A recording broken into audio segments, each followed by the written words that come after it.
Job वाला channel पर आपका बहुत बहुत स्वागत है। आज हम 14 जून के करंट अफेयर की बात करेंगे। आपको यदि डेली हिंदी में करंट अफेयर देखना है तो प्लीज़ इस चैनल को सब्सक्राइब करें। 15 जून को मास्क फ्री देश पहला इजराइल बना है। इजराइल में एक और नया चीज़ हुआ है। इजराइल में प्राइम मिनिस्टर चेंज हुए हैं। इजराइल के नए प्राइम मिनिस्टर बने हैं नेफ्ताली बेनेट, जो 13 जून 2021 को इजराइल में नए प्रधानमंत्री के रूप में पदभार संभाले हैं। आप देख सकते हो, ये बेंजामिन नेतन्याहू पहले प्राइम मिनिस्टर थे, जो सबसे ज़्यादा दिन तक रहने वाले प्राइम मिनिस्टर है इजराइल के। उनके बाद नेफ्ताली बेनेट नए प्राइम मिनिस्टर बने हैं।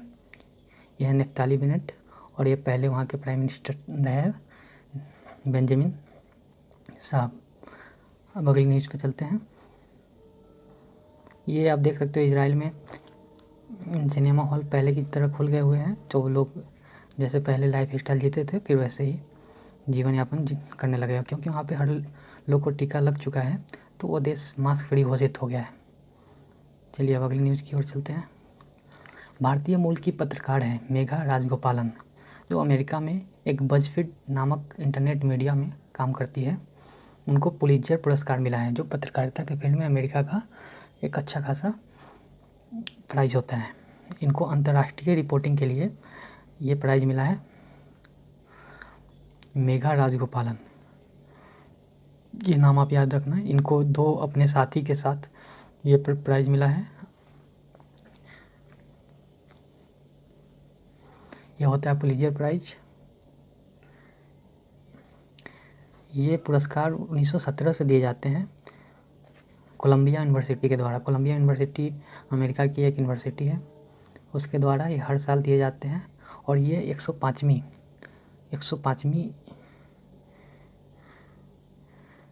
सालगिरह है इस प्राइज़ की। तो अगला न्यूज़ पे चलते हैं। 14 जून को हर साल रक्तदाता दिवस के रूप में मनाया जाता है। 14 जून को हर साल विश्व रक्तदाता दिवस के रूप में मनाते हैं हम लोग। और WHO ने इसे 2004 में शुरू किया था। तो ये भी आप याद रखना, WHO ने इसको 2004 में शुरू किया था। WHO का full form World Health Organization होता है।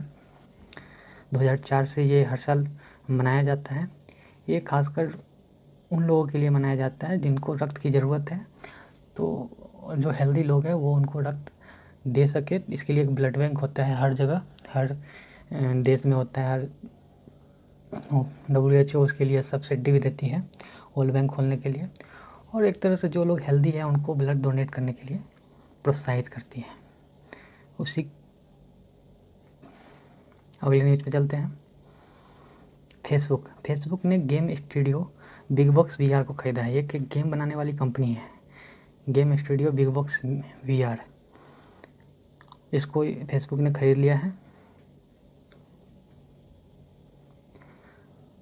ये आप याद रख लेना, ये आ सकता है।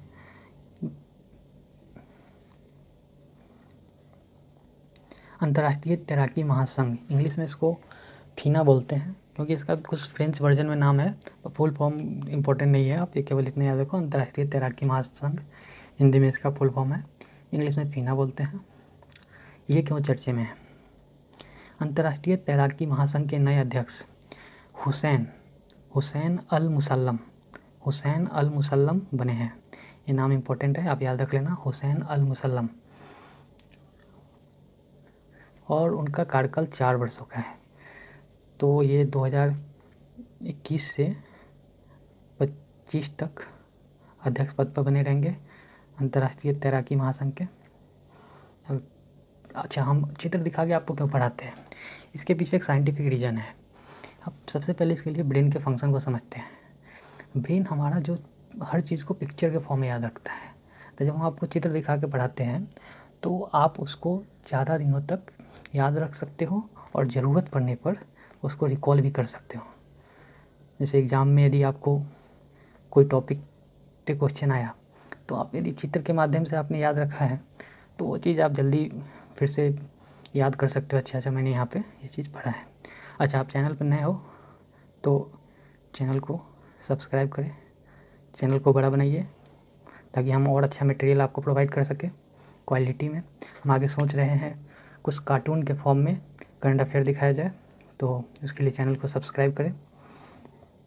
अगला news, global wind energy council GWEC, ये वर्ल्ड लेवल पर विंड एनर्जी को बढ़ावा देने के लिए एक फोरम है। इसका फुल फॉर्म है global wind energy council. GWEC के अनुसार 2021 से 2025 तक भारत पवन ऊर्जा की 20 गीगावाट क्षमता स्थापित करेगा 2025 तक। अच्छा, अभी यूरोपियन यूनियन में काफ़ी कंट्री आते हैं, लेकिन ओवरऑल देखा जाए तो यूरोपियन यूनियन सबसे ज़्यादा 48 गीगावाट विंड एनर्जी का उत्पादन करता है। GWEC की स्थापना 2005 में हुई, ये भी इम्पोर्टेंट है। GWEC एक संस्था है जो अंतर्राष्ट्रीय स्तर पर पवन ऊर्जा के उत्पादन को बढ़ावा देने का काम करती है। पवन ऊर्जा रिन्यूएबल एनर्जी का सोर्स है, तो इससे इकोसिस्टम को फ़ायदा पहुंचेगा। तो GWEC एक संस्था है जो पवन ऊर्जा को प्रमोट करती है। चलिए अगले न्यूज़ पे चलते हैं। ये है टरबाइन चलाने के लिए जो बड़े बड़े पंखे लगे होते हैं, उसका मैंने यहाँ पे चित्र दिखाया है। HIV का फुल फॉर्म देख लो आप, ह्यूमन इम्यूनो डिफिशियंसी वायरस, ये याद रख लेना आप। अच्छा, HIV कोई बीमारी नहीं होता है, HIV जस्ट वायरस होता है।